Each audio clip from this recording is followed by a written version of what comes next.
Elections రాబోతున్నాయి కదా, ఎవరు సీఎం అయితే బాగుంటుంది? మేడం ఈసారి అయితే టీడీపీ వస్తుందని అనుకుంటాను మేడం. టీడీపీ. ఎందుకు టీడీపీ అనుకుంటున్నారు? ఆల్రెడీ జగన్ పరిపాలన చూసాం, 1 ఛాన్సెస్ అన్నాడు. ప్రజెంట్ అయితే జనాల్లోకి వ్యతిరేకత అయితే చాలా ఉంది. ఈసారి అయితే జగన్ రావడం చాలా కష్టం. సార్ మరి కూటమితో రావడం మీకు ఎలా అనిపిస్తుంది? మంచిగా ఉంది కదా కూటమి అంటే ఇప్పుడు జనసేన, బీజేపీ, టీడీపీ బాగుంది. కూటమి వల్ల ఉపయోగం ఉంటుంది.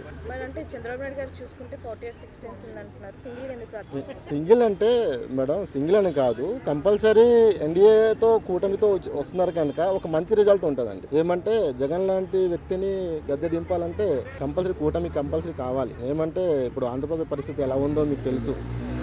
ఓకేనా, ఒక రాజధాని లేదు, ఓకేనా, రోడ్లు మంచిగా లేవు, ఓకేనా, తర్వాత నిరుద్యోగం పెరిగిపోయింది, ఓకేనా. ఇప్పుడు వరకు అయితే ఉపాధి పథకాలు తప్ప ఏం లేదు. అంటే స్కూల్స్ కానీ వైద్య పరంగా కానీ బాగా డెవలప్ చేస్తారనేసి అంటున్నారు. ఎక్కడండి, ఎక్కడ ఏం లేదు.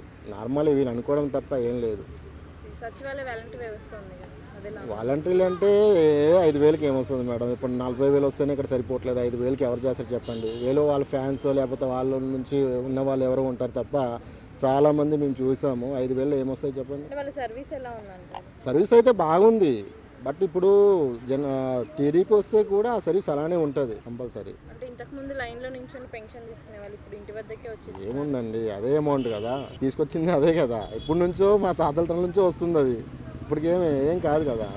అతను ఒక పెట్టారు వాలంటీర్ అనుకోని, వాలంటీర్ వల్ల ఉపయోగం ఏం లేదు. సంక్షేమ పథకాలు ఉన్నాయి కదా, అవి ఎలా ఉన్నాయి? సంక్షేమ పథకాలు అంటే ఏమున్నాయి మేడం? ప్రజెంట్ అయితే వృద్ధులకి ఏదో పెన్షన్ ఇస్తున్నారు, అది తప్ప ఆరోగ్యశ్రీ అంటున్నారు. దానివల్ల అయితే ఏం లేదు. ముందున్న ప్రభుత్వాలే బాగున్నాయి నాకు తెలిసి. ఇప్పుడైతే అక్కడ 175 వీళ్ళందరూ ఏం చేయాలి మరి? 175 అంటే అంతే రాకూడదా? 175 అన్నది ఎవరు? 175, 170 రావాలి కదా అనుకుంటున్నారు. ఆ 75 వస్తుంది ముందో చూడండి. వాళ్ళు అంటున్నారు 100 కంపల్సరీ అండి. పిఠాపురం నుంచి ఎమ్మెల్యేగా లక్ష ఓట్లు అన్నారు కదా, 1,50,000 ఓట్లతో గెలుస్తారు పవన్ కళ్యాణ్ కంపల్సరీ. చంద్రబాబు నాయుడు గారు సీఎం అయితే ఎలాంటి మార్పులు చూడొచ్చు ఏపీలో? బాగుందని ఇంతకు ముందు చూసాం కదా మేడం. చంద్రబాబు నాయుడు ఏమంటే ముందు చూపున్న వ్యక్తి, ఓకేనా. జనాల్లో కూడా మంచి చేసిన వ్యక్తి, ఓకేనా.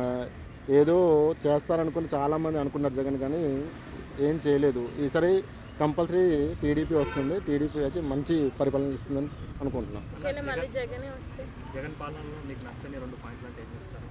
ఏముందండి, ఇప్పుడు మా రాజధాని అంటే ఏమని చెప్పాలి సార్? 3 రాజధానులు అన్నారు, ఒక్క రాజధాని కూడా కట్టలేదు. ఏం చెప్పాలి చెప్పండి? ఒక రాజధాని లేదు. మెగా డిఎస్సీ అన్నారు, ఏం డిఎస్సీ తీశారు?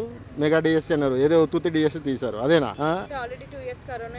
కరోనా ఉంటే మేడం 3 ఇయర్స్లో ఏం చేశారు చెప్పండి? పోలవరం అన్నారు, పోలవరం సబ్జెక్ట్ కూడా క్లియర్ చేయలేదు, ఓకేనా. 3 రాజధానులు అన్నారు, ఒక్కటి కూడా లేదు. ఇప్పుడు ఏదో వైజాగ్ అంటున్నారు, అది కూడా కన్ఫర్మేషన్ లేదు. అనేస్తే అయిపోతుందా? చేయాలి కదా. చాలా మంది నిరుద్యోగులు, చాలా మంది waiting. Please subscribe Pragna Media. Please like, share, subscribe to Pragna Media. Pragna Media, please do like, share and subscribe. Please subscribe to Pragna Media. Please like, share and comment if you like the video. Pragna Media.